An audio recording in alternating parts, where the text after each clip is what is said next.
पैदा नहीं हुए थे। दशक के परिवारवाद, भ्रष्टाचार और तुष्टीकरण ने यूपी को विकास में पीछे रखा। नमस्कार, मैं नियाज खान और आप देख रहे हैं एनएमएफ न्यूज। उत्तर प्रदेश देश का सबसे बड़ा सूबा। हम जनसंख्या के आधार पर नहीं बल्कि लोकसभा सीटों के हवाले से कह रहे हैं। देश भर में सबसे अधिक जनसंख्या वाला प्रदेश तो यूपी है ही, लेकिन इसके अलावा लोकसभा में सबसे ज्यादा 80 सीट देने वाला प्रदेश भी उत्तर प्रदेश ही है। इसलिए राजनीति में एक कहावत बहुत मशहूर है कि दिल्ली का रास्ता उत्तर प्रदेश से होकर गुजरता है। आगामी लोकसभा चुनाव का भले ही अभी ऐलान ना हुआ हो, लेकिन सभी पार्टियों ने इसका शंखनाद कर दिया है। अपने संसदीय क्षेत्र वाराणसी में रैली करके पीएम मोदी ने कार्यकर्ताओं में जोश भर दिया है। इसी जोश का नतीजा है कि बीजेपी इस बार 80 की 80 सीटें गठबंधन के साथ जीतने का दावा कर रही है। दूसरी तरफ सूबे की सबसे बड़ी विपक्षी दल समाजवादी पार्टी भी मैदान में उतर चुकी है। बीजेपी को हराने और अपनी राजनीतिक जमीन बचाने के लिए यूपी के दो लड़के फिर से एक साथ आ गए हैं। राहुल और अखिलेश में एक बार फिर डील फाइनल हो गई। इस बार का लोकसभा चुनाव दोनों पार्टियां मिलकर चुनाव लड़ेंगी। पिछला चुनाव सपा के साथ मिलकर लड़ने वाली मायावती की बहुजन समाज पार्टी इस बार मैदान में अकेले ही अपनी किस्मत आजमाएगी। 2017 यूपी विधानसभा के चुनाव सपा कांग्रेस के साथ मिलकर लड़ा, जिसमें दोनों पार्टियों को करारी हार का सामना करना पड़ा था। इस बार लोकसभा चुनाव में एक बार फिर से दोनों पार्टियां एक साथ आ रही हैं। कांग्रेस यूपी की 17 सीटों पर चुनाव लड़ेगी, लेकिन यूपी में भारत जोड़ो न्याय यात्रा लेकर घूम रहे राहुल गांधी ने अपनी पार्टी के लिए खुद ही मुसीबत खड़ा कर ली है। जोश जोश में वो कुछ ऐसा बोल गए जिससे उनकी पार्टी को तो बड़ा नुकसान उठाना पड़ सकता है। आज हम आपको राहुल गांधी के कुछ ऐसे शब्द बाण बताने जा रहे हैं जो लोकसभा चुनाव में कांग्रेस पार्टी के लिए बैकफायर कर सकता है।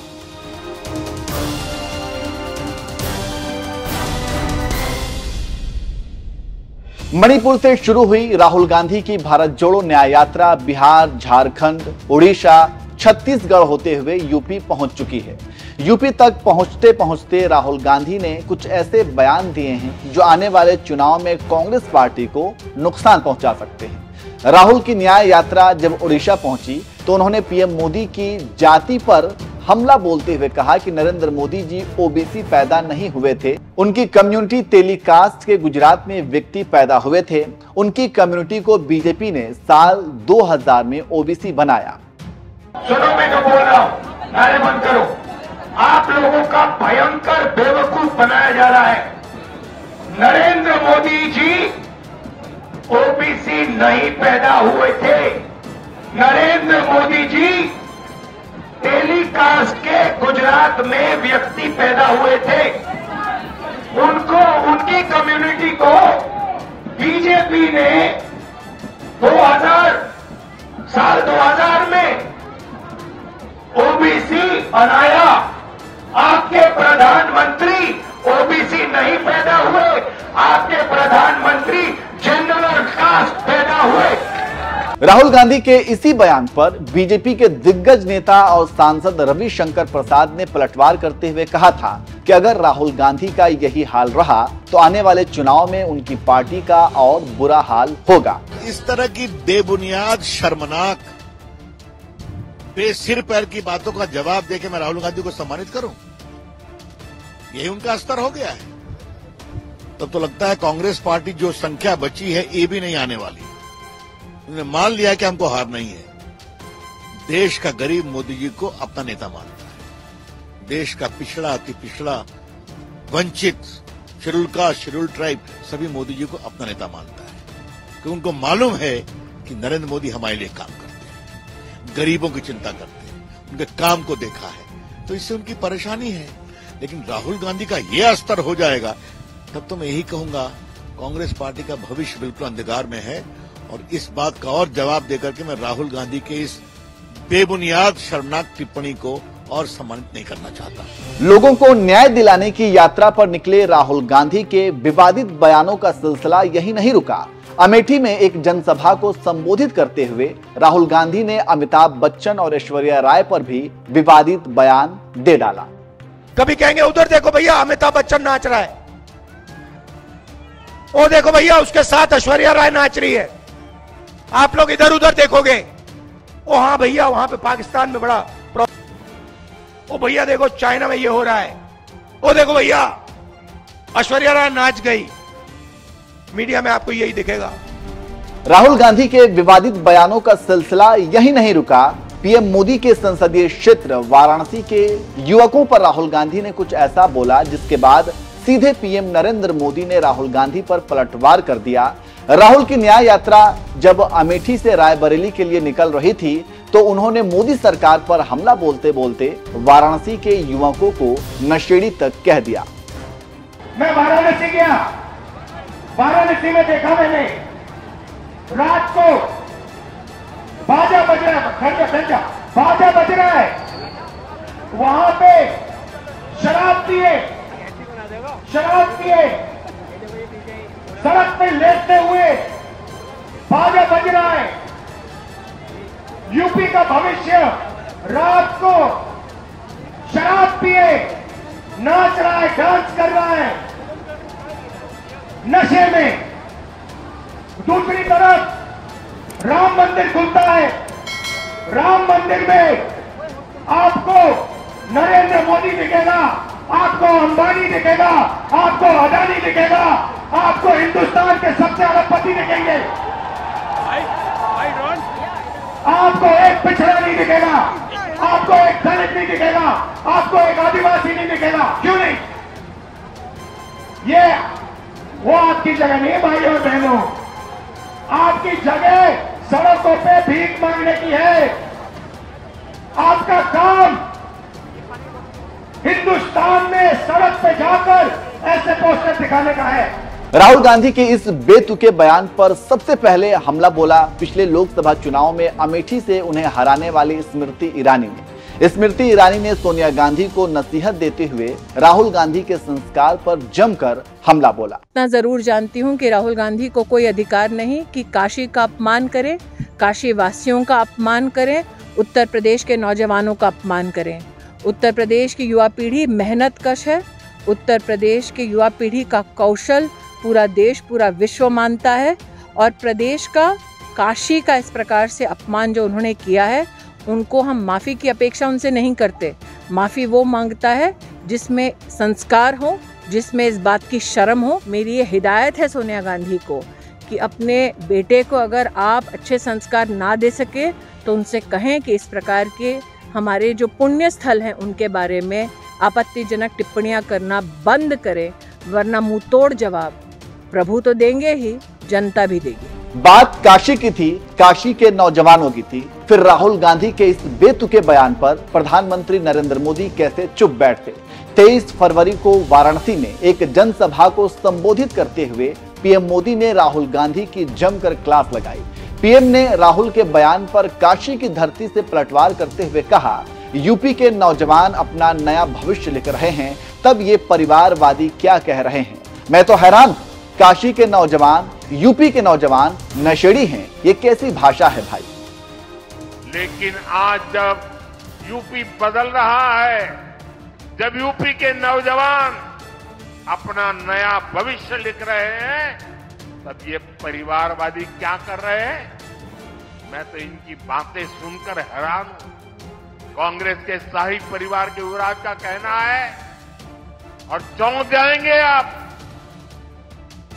कांग्रेस के युवराज परिवार ने क्या कहा, वो कह रहे हैं और काशी की धरती पर आके कह रहे हैं, काशी के नौजवान, यूपी के नौजवान नशेड़ी है। ये कैसी भाषा है भाई। मोदी को गाली देते देते तो इन्होंने 2 दशक बिता लिए, लेकिन अब ईश्वर रूपी जनता जनार्दन पर, यूपी के नौजवानों पर ही ये लोग अपनी फ्रस्ट्रेशन निकाल रहे हैं। जिनके अपने होश ठिकाने नहीं है, वो यूपी के मेरे काशी के बच्चों को नशेड़ी कह रहे हैं।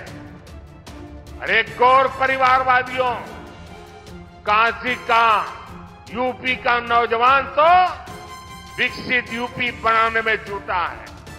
अपना समृद्ध भविष्य लिखने के लिए परिश्रम की पराकाष्ठा कर रहा है। इंडी गठबंधन द्वारा यूपी के नौजवानों का अपमान कोई नहीं भूलेगा। आने वाले लोकसभा चुनाव में राहुल गांधी के विवादास्पद बयान कांग्रेस की नैया कैसे डुबा सकते हैं, ये बताने से पहले ये जान लेते हैं कि 2014 और 2019 के लोकसभा चुनाव में यूपी में कांग्रेस का क्या हाल था। 2014 के आम चुनाव में कांग्रेस पार्टी ने 66 सीटों पर चुनाव लड़ा था, जिसमें से सिर्फ सोनिया गांधी रायबरेली से और राहुल गांधी अमेठी की सीट बचा पाए थे। 2019 के लोकसभा चुनाव में कांग्रेस पार्टी का हाल यूपी में और भी बुरा हुआ। 67 सीटों पर चुनाव लड़ने वाली कांग्रेस इस बार सिर्फ रायबरेली की सीट ही बचा पाई। राहुल गांधी को भी अपनी सीट स्मृति ईरानी के हाथों गंवानी पड़ी थी। कांग्रेस पार्टी की 63 सीटों पर ही जमानत जब्त हो गई थी। 2024 लोकसभा चुनाव में कांग्रेस 17 सीटों पर चुनाव लड़ेगी। ये 17 सीटें रायबरेली, अमेठी, कानपुर, फतेहपुर सिकरी, बांसगांव, सहारनपुर, प्रयागराज, महाराजगंज, वाराणसी, अमरोहा, झांसी, बुलंदशहर, गाजियाबाद, मथुरा, सीतापुर, बाराबंकी और देवरिया हैं। इन 17 सीटों में वो 12 सीटें भी शामिल हैं जिस पर पिछले लोकसभा चुनाव में कांग्रेस पार्टी की जमानत भी जब्त हो गई थी। राहुल गांधी के विवादित बयान कैसे खुद के पैरों पर कुल्हाड़ी मारने जैसा हो सकता है, ये जानने के लिए हमें कांग्रेस नेताओं के कुछ पुराने बयानों को खंगालना होगा। साल 2014 के आम चुनाव से पहले कांग्रेस अधिवेशन के दौरान दिग्गज कांग्रेसी नेता मणिशंकर अय्यर ने पीएम मोदी के चाय बेचने पर तंज मारा था। मैं आपको वायदा करता हूं कि इस 21वीं सदी में नरेंद्र मोदी कभी भी देश के प्रधानमंत्री नहीं बनेंगे। लेकिन यहां आकर चाय का वितरण करना चाहते हैं तो हम उनके लिए कुछ जगह बना देते हैं। मणिशंकर अय्यर के इस बयान को 2014 आम चुनाव से पहले बीजेपी पार्टी ने खूब भुनाया। पीएम मोदी ने अपनी हर रैली में इस बात का जिक्र किया, जगह जगह चाय पर चर्चा कार्यक्रम आयोजित किया, जिसके बाद पीएम मोदी के नेतृत्व में बीजेपी पार्टी ने बम्पर जीत दर्ज की थी। 2014 के बयान से मणिशंकर अय्यर ने कोई सबक नहीं सीखा और साल 2017 में एक बार फिर पीएम मोदी पर विवादित टिप्पणी की और उन्हें नीच तक कहा।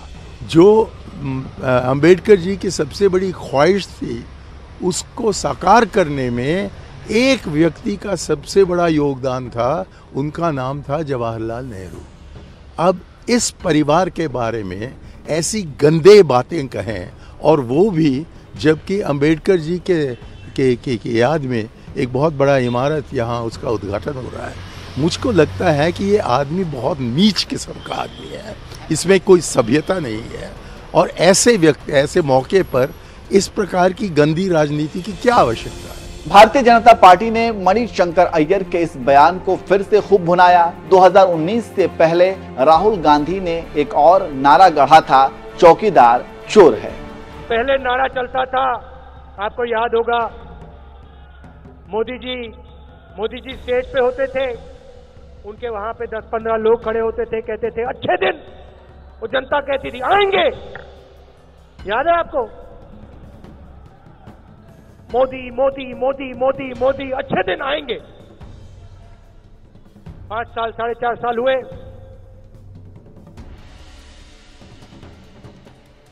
कांग्रेस मुक्त भारत, मैं कांग्रेस मुक्त भारत कर दूंगा। आज किसी भी चौकीदार, किसी से भी आप पूछ लो, मीटिंग के बाद आप जाना, दिल्ली में कोई भी आपको मिल जाए, बस ये शब्द कहना चौकीदार, उसको आप आस्ते से कहो चौकीदार, चौकीदार, चौकीदार। जैसे भी कहना है आप चौकीदार बोलो, दूसरे साइड से पता लगेगा चोर है। यह है कांग्रेस पार्टी का कमाल। प्रधानमंत्री नरेंद्र मोदी ने राहुल गांधी के इस नारे की हवा भी निकाल दी थी। राहुल गांधी के चौकीदार चोर है नारे के जवाब में पीएम मोदी ने मैं भी चौकीदार हूं का अभियान चलाया था। नतीजा ये हुआ कि 2014 के मुकाबले 2019 में बीजेपी के खाते में 21 सीटें बढ़कर 303 हो गई। अब बात करते हैं मौजूदा वक्त की। आम चुनाव से ठीक पहले राहुल गांधी का ये बयान उनकी पार्टी के लिए कैसे मुसीबत खड़ी कर सकता है, ये समझिए। 22 जनवरी 2024 को अयोध्या में भव्य राम मंदिर का उद्घाटन हुआ। डायरेक्ट या इनडायरेक्ट अयोध्या में राम मंदिर बनाने का श्रेय पीएम मोदी और बीजेपी को ही जा रहा है।